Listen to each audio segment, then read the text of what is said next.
Porque, se você me permite, diretor, eu posso remontar aqui só o caso do humorista Léo Lins. Eu faço questão aqui da gente colocar, enfim, uma luz aqui, porque, sinceramente, pessoal, é daquelas situações que indignam qualquer ser humano que possa estar minimamente a fim de querer manter algum resquício de liberdade nesse país. Até porque, olha só assim, é complexo, até certo grau, mas há um certo limite aqui onde realmente a coisa fica insustentável. Parece que a gente virou o país onde piada está virando crime e crime está virando piada. Isso porque o humorista Léo Lins, pessoal, foi condenado ontem em primeira instância a 8 anos. 8 anos de prisão por publicar em 2022, e aqui o lapso temporal é fundamental, em 22, um vídeo discriminatório nas suas redes sociais. Na verdade, um stand-up altamente circulado, com um grande público e, claro, enfim, certas pessoas consideraram ele com conteúdos preconceituosos. Agora, na sentença proferida, a juíza até declarou que, abre aspas, ser humorista não te dá passe livre para a prática de crimes, fecha aspas. E eis que aí mora um imenso debate. Eu já vou começar aqui com o Mano Ferreira, até porque tem a questão da irretroatividade penal. Para sair do juridiquês aqui e vir para a realidade, basicamente uma lei de 2023, a lei que ganhou o apelido de lei anti-piada, acabou sendo usada para poder condenar um crime, entre diversas, 1001 aspas, que foi realizado em 2022 e ficou um bom tempo no ar ali na rede social, na plataforma do Léo Lins. Isso. Qual o X da questão aqui para você? É um absurdo. O X da questão para mim é que nós temos um judiciário reborn que confunde a ficção com a realidade, confunde a piada com a ofensa. O contexto de enunciação de uma mensagem, ou seja, o lugar onde a piada é feita, o contexto, as pessoas pagaram o ingresso, entraram num teatro, sabendo que teriam acesso a um gênero textual de uma apresentação artística, ficcional, baseada no humor ofensivo. As pessoas que estavam ali estavam num pacto de abstração da realidade para viver aquele momento de fruição estética e artística para rir do absurdo também. E isso sempre foi resguardado pela liberdade de expressão. Quando a gente ignora tudo isso e trata como se a piada feita num palco devesse ser tratada do mesmo modo que um discurso político num palanque ou uma incitação a crimes, a gente enlouqueceu. A gente está baseado num delírio. A gente não está conseguindo entender o que é realidade do que é ficção. E isso na minha visão, revela uma alma extremamente autoritária que nós temos na cultura brasileira, que acha que o outro não pode sequer, por um fragmento de instante, no meio de uma obra de arte, praticar algo que nós achamos abominável, porque isso seria intolerável sob qualquer aspecto. E aí o Estado entra querendo punir, mesmo que seja uma obra ficcional. Isso, para mim, revela como nós somos um país divorciado da cultura de uma sociedade livre. Como nós não conseguimos ainda estabelecer no Brasil uma cultura de mínimo respeito à liberdade de expressão. Vocês acham, sinceramente, que essa condenação do Léo Lins, eu vou acionando aqui a Jess Peixoto, vocês acham que essa condenação vai mover o pêndulo virtuoso contra os preconceitos odientos existentes na sociedade brasileira na direção certa?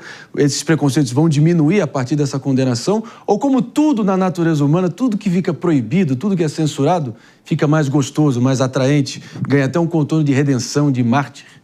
E, sinceramente, em que cenário essa desembargadora achou que essa condenação poderia, de alguma forma, diminuir os preconceitos existentes na sociedade? Se esse foi, de fato, a intenção dela ao fazer essa lambança jurídica aqui.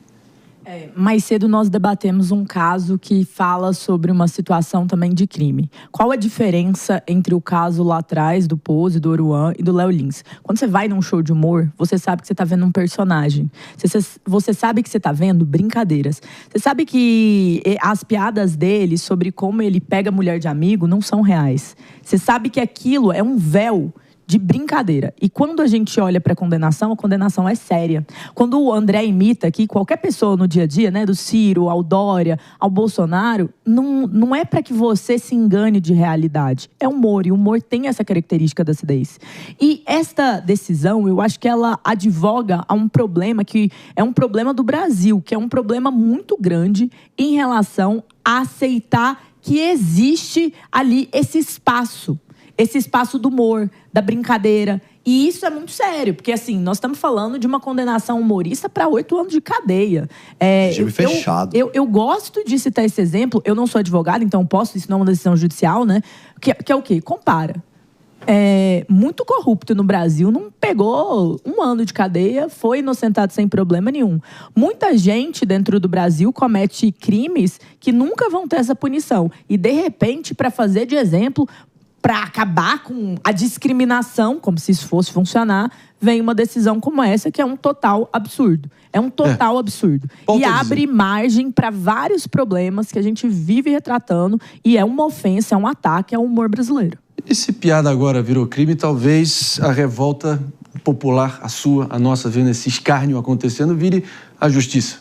O que eu quero dizer com isso? Como a Jess colocou, porque o povo brasileiro pode sinceramente aceitar muita coisa, mas enquanto a gente vê assaltante, corrupto e de todo tipo de ladrão fazendo carreira, isso talvez seja o limite para realmente haver uma revolta contra tudo isso que está acontecendo. Porque não é possível as coisas escalarem dessa maneira. Porque essa juíza tem a disfarçatez de dizer que o show incentivava a intolerância. Será que não incentivava nada? A plateia que julgue. Ela incentivou o riso, a catarse para quem estava ali. E quem não gostasse, eventualmente, pode reivindicar os seus direitos na justiça, mas não levar para descambar para uma prisão em regime fechado, David. Olha o nível que a coisa está chegando. Não, eu acho que o ponto nem é comparar, assim, porque a gente deveria criminalizar as atitudes de corrupção, as atitudes de roubo, as atitudes violentas, mas é um show de humor, né? Então, como que você pode se expressar da maneira humorística, como a Jasmine trouxe em relação a um personagem que é criado ali, trazendo um contexto? Então a gente não vai poder, por exemplo, fazer novelas mais que retratam a escravidão, por exemplo, porque aí você está fazendo uma apologia à escravidão, racismo. Será que a gente tem que começar a refletir sobre aquilo que a gente vai realmente veicular como arte? Então, toda essa discussão traz à tona essas questões, né? Então, a violência, por exemplo, presente num filme de ação, ela não pode ser mais retratada. É justamente isso. Se for um traficante na música, aí é crime, né? Não, peraí. Eu não consigo achar normal isso, gente. A liberdade de expressão serve para tudo que nos ofende. Quando a gente vê com muita indignação o que está acontecendo com o Léo Lins, a gente não pode achar normal tratar uma obra de arte como apologia ao crime. É o mesmo raciocínio. Agora, não é. O Léo Lins não foi apologia, não foi incitação, não tinha arma e não tinha sangue, até onde eu sei. Não tinha. Não, é muito diferente. O Mano, aqui como um liberal, eu vou usar uma referência para ele. John Stuart Mill, princípio do dano. Sim. Não existe dano no caso do Léo Lins. No outro caso, existe dano à sociedade e existe uma questão que é a mensagem que isso leva, panfletária, em relação ao crime organizado que nós trabalhamos aqui. O Stuart Mill ia discordar de você. Não ia. Vamos trazer ele do túmulo para vir para esse debate. Até porque... No caso, tem um dano. Tem um dano real. Esses shows, muitas das vezes, quando a gente tem essas músicas são panfletárias. É a mesma discussão de antes. E quando a gente olha para o caso do Léo Lins, a gente tem esse véu do personagem. A gente sabe que é um personagem. Conflito, ele não criminalizaria qualquer, mas ele usaria o princípio do dano para ver que, de fato, nesse caso, existe um dano para a sociedade brasileira que morre todo dia, uma guerra civil declarada, que é uma guerra em reação a esse crime organizado, em relação a esses grupos terroristas que hoje operam no Brasil, e que isso deve ser combatido. Do outro lado, a gente tem uma piada num show para 50 pessoas em que não há ali um dano, não há uma denúncia, não há nada. Nós temos as pessoas. Porque está interpretando Stuart Mill errado, como você propôs agora. O juiz não está interpretando o Stuart Mill errado. Real... Ele está combatendo. Não tem um dano real. Ele está combatendo por meio de uma medida que não é de combate, punindo e levando à cadeia uma pessoa com uma pena de 8 anos. Outra coisa... O dano real não é uma ideia. O dano real não é uma ofensa metafórica. O dano real é quando a pessoa morre. É quando a pessoa é roubada. Ela morre. Ela morre quando alguém puxa um gatilho, não quando faz uma rima. Mano, mas os mesmos gatilhos dos fuzis que são ostentados nesses ambientes? Não, nem só nesses ambientes. Até onde eu sei, não tinha fuzil dentro aí do shopping Frei Pessoal, Caneca, o Estado onde o Léo Lins estava Um fuzil no fazendo a Rambo apresentação não mata dele. ninguém. Agora, um fuzil numa peça de teatro, um fuzil... O fuzil da peça é mentira. Mas ele o é show foi brincadeira. pago. Exato, mas é show. O show é uma obra de arte. Mano, aquele A gente fuzil não lá pode- naquele vídeo, Peraí. eu acho que ele não era falso, É não. Se preciso ficar apurar. comprovado. Pô, Se mano. for verdadeiro, É é preciso verdadeiro, punir. Eu era- tô falando era um isso desde o traficante. começo. Você me Mas permite. a gente não pode misturar ficção e realidade. Agora, Não é ficção. se me provarem que, de alguma forma, o PCC estava financiando o espetáculo do Léo Lins, a gente corrige tudo aqui. Esse que Mas é o isso, ponto. é isso. Porque tem Agora, outros crimes, né? Não é só apologia ao crime. É lavagem de dinheiro, tráfico de drogas, outras questões que estão ligadas, né, de suspeita de envolvimento envolvendo o MC. E onde Agora, muita o Léo gente... Lins... E quem não aplaude, quem não entra no balaio ali, muitas vezes apanha. Ou quem que é ali, o trabalhador dando duro, querendo dormir, querendo evitar aquele pancadão, se ele se insurgir contra isso, pode ter certeza que ele vai acordar no dia seguinte ali boiando na vala. Então, são armas reais. Ali é violência real e não só a possível violência verbal. Quero trazer outro contorno aqui, Aninha, eu quero te ouvir, até porque tem casos ali de portadora de câncer no show do Léo Lins, dizendo que ele ajudou ela, de certa forma, a extravasar as próprias inseguranças e, de uma forma mais leve, enfrentou essa grande provação de saúde a qual o destino a submeteu. Então, tem até esse componente humano, de certa forma, que você cutucando, desafiando os tabus, de alguma forma, pode até ajudar essas pessoas a enfrentarem os seus medos e as suas inseguranças. Não é para todo mundo, não. Tem que ter um pouco... O seu pavio tem que ser longo. Mas o fato é, já teve portadora de câncer que subiu no palco e agradeceu o sujeito. Fora aqui de novo...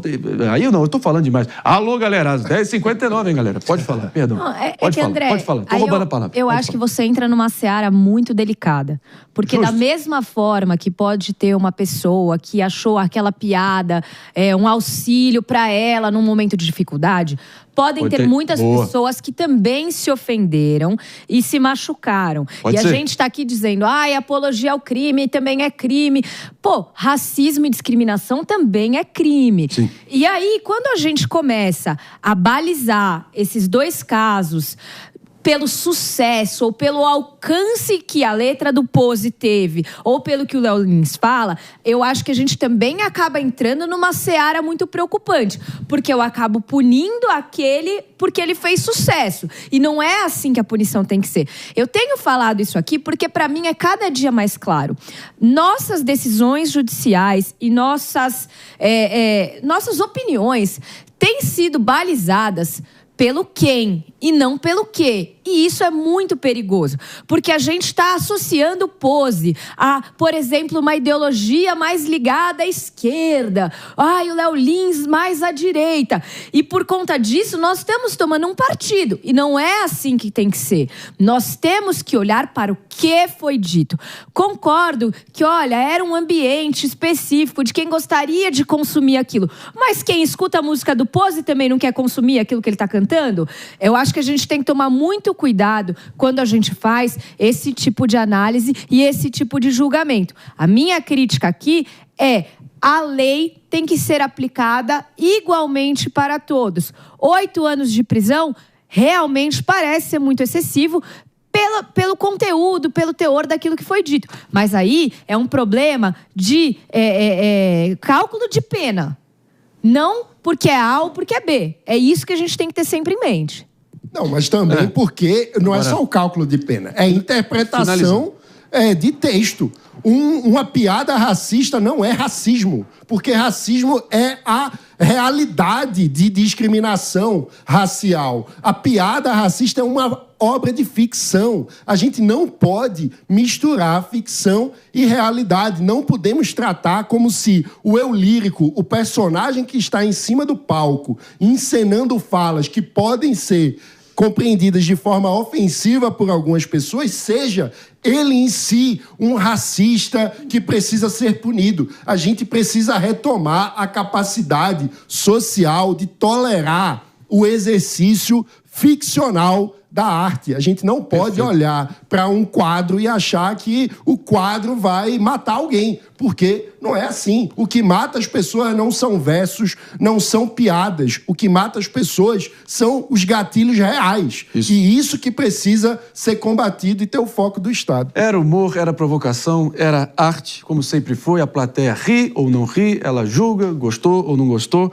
Agora, o problema é quando uma juíza vem tentar transformar a arte de um artista no bode expiatório de um país doente, que a gente retrata aqui dia após dia, e o juiz interpretando a lei como quem interpreta horóscopo a depender do humor do dia. Esse que é o problema aqui, que mora o perigo. Baita discussão, claro, assunto polêmico aqui. A gente quer deixar vocês formarem o próprio juízo, sempre aqui, nesse que é o melhor programa de debate matinal deste nosso Brasilzão, por mais doente, por mais controverso que possa estar, a gente faz questão de trazer real aqui para vocês sempre.